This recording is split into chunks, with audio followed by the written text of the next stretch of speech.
Well, the Pam Grier has always been a woman of action, both as an actress and an activist. Coffee, Foxy Brown, Friday Foster, Sheba Baby are just a few memorable roles she brought to life, making her one of the first female action heroes ever. This phenomenal woman has been relevant her entire career, and 50 years later, she's still the coolest and flyest of all time, on screen and off. So it makes all the sense in the world that the great Miss Grier is the subject of the hit podcast TCM's The Plot Thickens.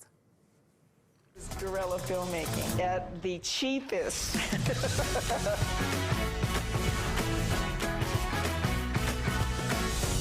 I want you to suffer. She was a powerful force on the screen. She's fearless. She tore the movie industry up. I think I started a movement. Well, season 4, Here Comes Pam, dives into the life and work of this global icon. And here with a sneak peek is the Golden Globe nominated actress herself, New York Times bestselling author, the bestest, the coolest, the flyest, Miss Pam Grier in the house. I'm awake. Thank you. How gracious and generous of you. Well, you've been gracious and generous with your talent, with all of us. Thank you. So why not? Well deserving. I never get that kind of intro because I don't have that kind of career. And by the way, do you know what made me even more excited that I was going to meet you this morning? What did you tell me you're from? What did you tell me? Nigeria, 23% Nigerian. Yay!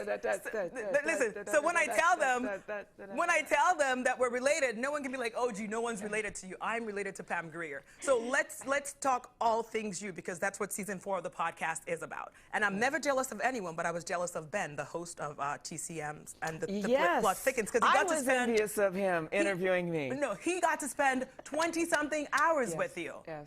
That is an honor. It really is. It was generous.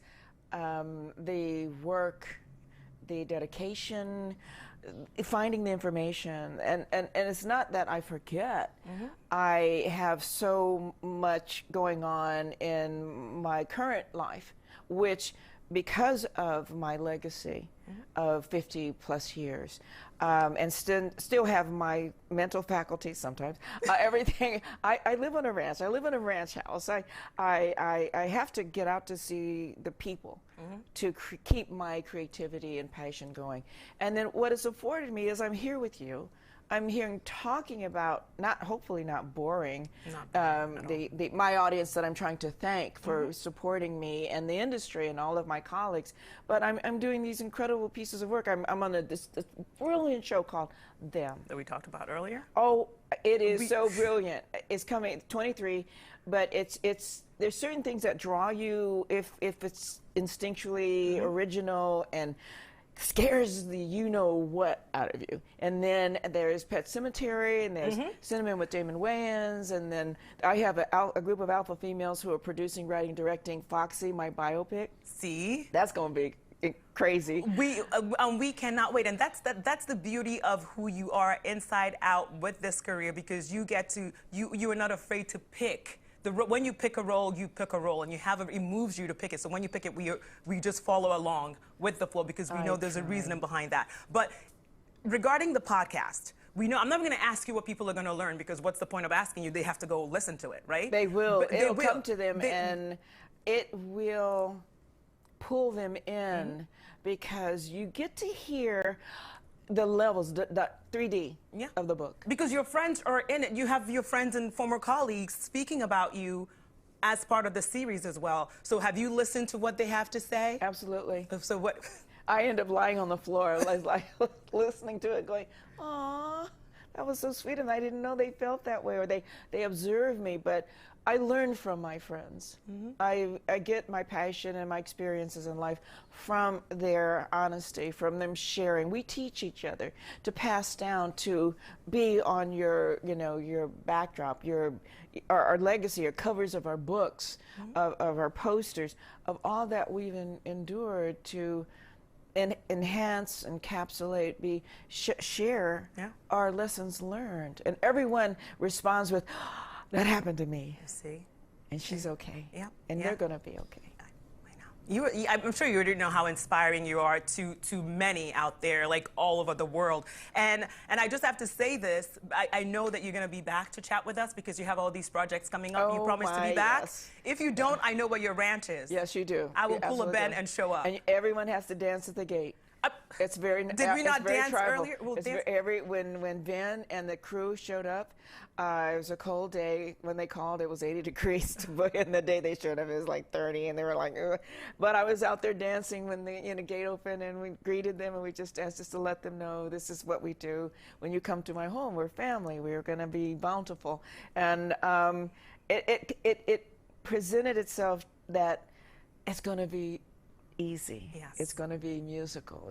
It's not going to be. Yes, they're going to be the moments that I just like. Oh yeah, let me go into the padded room for a minute, and I'll come back out, and just to let them know they're welcome to. I'm giving them this Because you're a giver.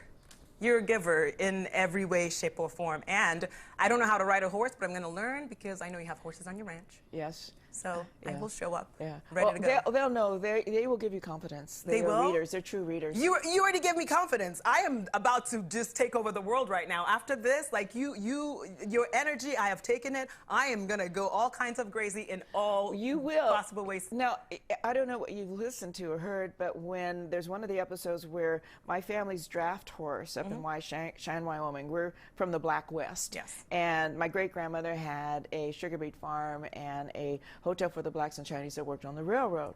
And I gave that information to Richard Pryor, by the way, when he was co-writing The Blazing Saddles with Mel Brooks. And I had been traumatized, severely traumatized by the first attack that I had as a child from a child sitting behind me, and then the second one, which was more sexual and very abusive. And I was extremely not talking. And when I went up to go to my grandfather's farm, Pammy, don't go near the horses or the bull. What did I do? You went near the horses. And this horse, I climbed through the rails, and I could walk under this horse, and I could hear its heartbeat, and I can feel its power, and it was pulling me back off the edge. And from that day on, I'm here. And we're happy you are. And it's an honor for us to have you. We can't even imagine a world without you. Everyone at home, new episodes of TCM, The Plot Thickens Season 4. Here Comes Pam, drop every Tuesday, and it's available on all major platforms and also online